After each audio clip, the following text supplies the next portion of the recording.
हमारी धरती का 70% से ज्यादा हिस्सा समंदर से ढका है। बहुत बड़ा, हमेशा हलचल वाला और काफी हद तक अनजान। हम इसकी ऊपरी सतह को जानते हैं, पर इसकी गहराई का थोड़ा सा हिस्सा ही एक्सप्लोर किया गया है। लहरों के नीचे रोशनी कम हो जाती है और एक अलग दुनिया शुरू हो जाती है। ये प्रेशर, ठंड और बायोल्यूमिनेसेंट वंडर की दुनिया है। एक ऐसी जगह जहां हमेशा रात रहती है। हमारे साथ गहरे समंदर में उतरिए। ओशियनोग्राफर पानी के कॉलम को कई जोन में बांटते हैं: सनलाइट, ट्वाइलाइट, मिडनाइट, एबिस और हडाल। सबसे पहले सनलाइट जोन, जहां फोटोसिंथेसिस से जिंदगी चलती है। इसके नीचे ट्वाइलाइट जोन, परछाइयों की एक धुंधली आधी दुनिया। फिर मिडनाइट जोन, जहां सूरज की रोशनी नहीं पहुंचती। और भी गहरे एबिसल और हेडल जोन हैं, कई किलोमीटर में फैली हुई जबरदस्त गहराई। एक ऐसा लैंडस्केप जो किसी भी ग्रह की सतह से ज्यादा एलियन है, फिर भी जिंदगी कायम है, अंधेरे के हिसाब से ढली हुई। क्या चीज इन गहराइयों को इतना एक्सट्रीम बनाती है? हर 10 मीटर की गहराई पर एक और एटमॉस्फेयर का प्रेशर भी आ जाता है। पानी पर जबरदस्त फोर्स पड़ता है। इंसानों द्वारा बनाए गए जहाजों को इतने प्रेशर को झेलने के लिए डिजाइन किया जाना चाहिए। मटेरियल मुड़ जाते हैं, हवा की जगहें खत्म हो जाती हैं। यह एक ऐसी दुनिया है जो हमारे खिलाफ बनी है। रोशनी कुछ मीटर के अंदर ही एब्जॉर्ब हो जाती है, उसके आगे अंधेरा पूरा होता है।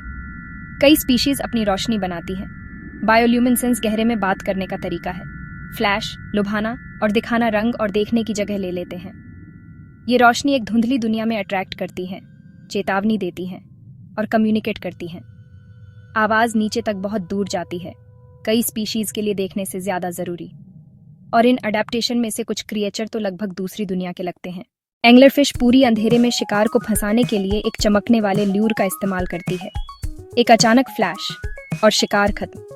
विशाल स्क्विड, एक मिथ और एक सच्चाई, चुपके से इन गहराइयों में घूमता है। जब रोशनी पड़ती है तो जानी पहचानी शेप्स भी अजीब लगने लगती हैं।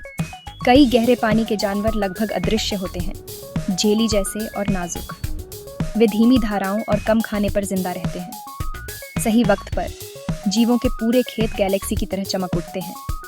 हर पैटर्न का मतलब प्रेम, छलावा या चेतावनी हो सकता है। कुछ जीव इतने अजीब हैं कि साइंटिस्ट आज भी उनके जीवन के पेड़ में उनकी जगह पर बहस करते हैं। एंगलरफिश, स्क्विड, जेलीफिश, हर एक क्रूड एनवायरनमेंट के लिए एक स्पेशल जवाब है। जीवन कम है, हर सामना मायने रखता है। गहरे का ज्यादातर हिस्सा ऊपर से आने वाले ऑर्गेनिक मैटर की धीमी बारिश पर निर्भर करता है।